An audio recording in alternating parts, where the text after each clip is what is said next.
الحمدللہ رب العالمین والصلاة والسلام علی سید الانبیاء والمرسلین وعلی آلہ واصحابہ اجمعین۔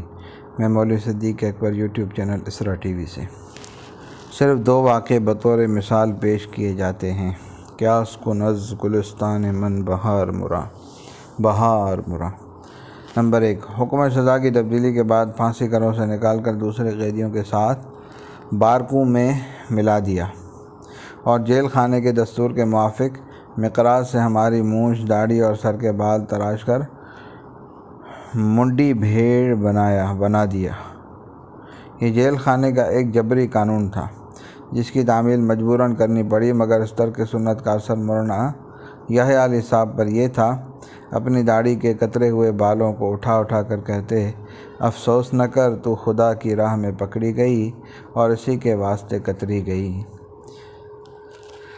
نمبر 2، رنج و محن کی زندگی میں یکے بعد دیگرے جو خبریں پہنچتی رہیں ان پر ایک نظر ڈال لیجئے، اور پھر کلیجے پر ہاتھ رکھ کر اپنے ایمان کا جائزہ لیجئے۔ نمبر 3، بڑے بھائی مولانا احمد اللہ صاحب جو پورے خاندان کا آخری سہارا تھے، گرفتار کر لیے گئے۔ مولانا احمد اللہ صاحب کو پھانسی اور ضبطی جائیداد کا حکم سنایا گیا۔ پھانسی کی سزا عبور دریائے شور سے بدل دی گئی، مگر ضبطی جائیداد کا حکم بدستور باقی رہا۔ تمام جائیداد قرق کر کے نیلام کی جا رہی ہے۔ مکانات خالی کرا لیے گئے، بچوں اور عورتوں کو گھروں سے نکال دیا گیا۔ تمام سامان و اسباب اور تمام کتابیں اور مسودات ضبط کر لیے گئے۔ تمام مکانات مسمار کرا دیے گئے۔ خاندانی قبرستان کھدوا کر پھنکوا دیا گیا۔ کس کا کلیجہ ہے کہ ایسی ہوش ربا اور لرزہ خیز خبریں سنتا رہے اور متاع عقل و ہوش برباد نہ کرے، مگر اللہ تعالیٰ کا فضل و کرم جس کو چاہتا ہے بے پناہ ضبط و تحمل عطا فرما دیتا ہے۔ جہاد حریت کے شیدائی اور خون شہادت کے یہ آرزو مند جب گھر سے نکلے تھے تو یہ مستقبل ان کی نظروں کے سامنے تھا۔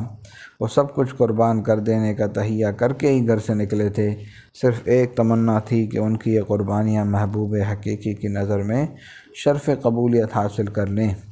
وہ دنیا میں نہ کسی معاوضے کے آرزو مند تھے، نہ کسی کے شکریہ کے امیدوار تھے۔ یہ جیسے سیاسی تھے ایسے ہی پابند مذہب خدا پرست بھی تھے۔ سیاست کا تقاضا یہ تھا کہ وطن عزیز کی خاطر قربانیاں پیش کریں، مذہب کا تقاضا تھا کہ یہ قربانیاں کسی دنیاوی غرض کے لیے نہ ہوں بلکہ ایک فریضے کی حیثیت سے محض ادائے فرض کی غرض سے ہوں۔ خدا پرستی کا تقاضا تھا کہ اللہ اور اس کے رسول کی خوشنودی ان قربانیوں کا آخری نصب العین ہو۔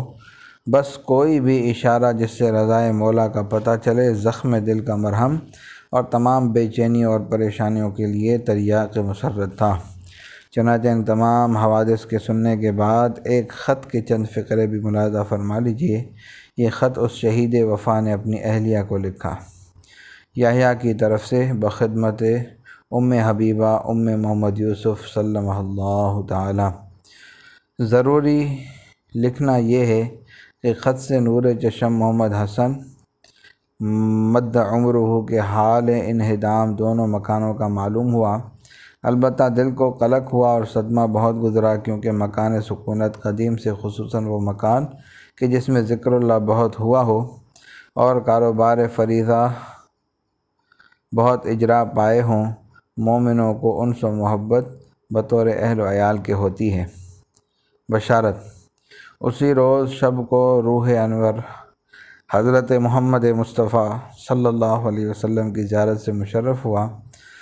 تبسم کنا فرمانے لگے کہ البتہ انہدام سے مکانوں کے مالکان مکان کو، خصوصاً نسواں کو رنج و الم بہت ہوا ہے اور ہونے کی جگہ ہے، اور ان آیات کریمہ کو زبان مبارک سے ارشاد فرمایا، وبشر الصابرین الذین اذا اصابتهم مصیبۃ قالوا انا للہ وانا الیہ راجعون اولئک علیہم صلوات من ربہم ورحمۃ واولئک هم المہتدون ربنا افرغ علینا صبرا وتوفنا مسلمین عسى ربنا ان یبدلنا خیرا منہا انا الی ربنا راغبون۔